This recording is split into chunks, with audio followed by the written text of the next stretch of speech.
Quand on fait un type de décor, déjà, la règle numéro 1, c'est pas le décor à penser, c'est la logistique. Quels sont les points d'accès? Nous, le fleuriste, quels sont les points d'eau? Parce qu'on a besoin d'eau. Savoir dans quelle surface nous allons travailler, le volume, les contraintes, quelle est la typographie, le placement que l'on va avoir besoin pour les personnes qui vont venir nous rencontrer.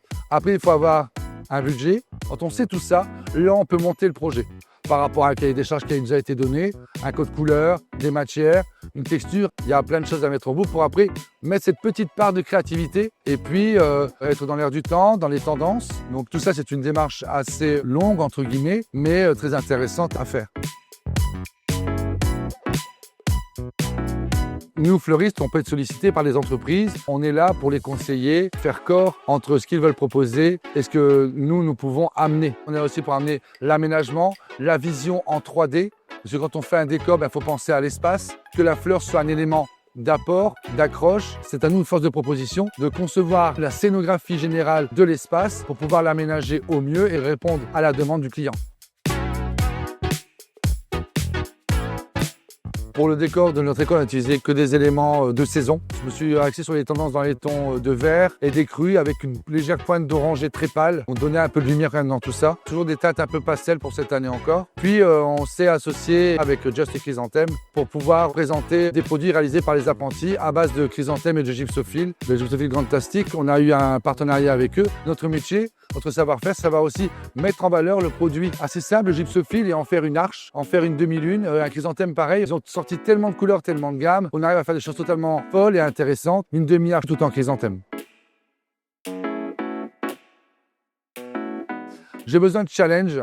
J'aime bien les grands décors parce qu'on travaille en équipe. En plus de faire travailler mes apprentis avec moi, c'est encore plus intéressant. C'est important de les amener dans des événements comme celui-ci afin de leur prodiguer quelques enseignements, quelques petits tips personnels qu'ils pourront garder en eux pour pouvoir évoluer dans le métier. Si on prend l'exemple simple de ce salon, on a utilisé pas mal de végétaux, de plantes, d'accessoires qui vont être totalement réutilisés et récupérés dès demain soir au démontage pour pouvoir en faire profiter nos jeunes apprentis. Ça permet d'avoir une variété aussi d'éléments à leur proposer et de ne pas gaspiller ou jeter inutilement. Le but, c'est de les faire participer et de créer le décor avec moi. Il y a un chef d'orchestre et il y a son orchestre et l'un sur l'autre. On ne peut pas créer une symphonie. Moi, je suis là pour les accompagner, pour les aiguiller, pour les guider, parce que c'est aussi la formation. On est là aussi pour les faire monter en compétences et les faire avancer dans la profession. De la joie de vivre, du bonheur, qu'ils en retirent le maximum. Ils sont toujours à 300%. Monsieur par-ci, monsieur par-là, ils ont envie de faire plein de choses. Et c'est ça qui est enrichissant. Qu'ils puissent aussi garder dans leur mémoire qu'ils ont fait ça dans leur carrière, parce que ça pourra peut-être leur servir dans leur activité professionnelle à venir.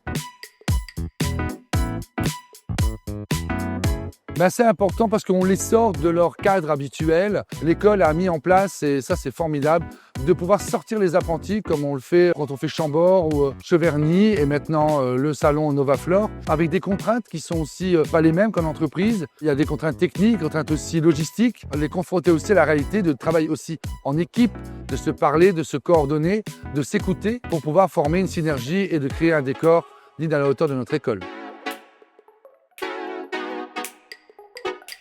Il faut une formation. Il faut, c'est que les gens ne se rendent pas compte. Je pense que la fleuristerie, il n'y a pas de formation. Et s'il y en a une, c'est d'abord la technique au service de la créativité. Parce que si on n'est pas un bon technicien, on peut créer de magnifiques décors, mais si ça ne tient pas, le client ne sera pas automatiquement satisfait. Parce qu'avant tout, il faut être un bon technicien, un bon professionnel pour après exploser sa créativité. Et là, on a la possibilité de faire des choses extraordinaires.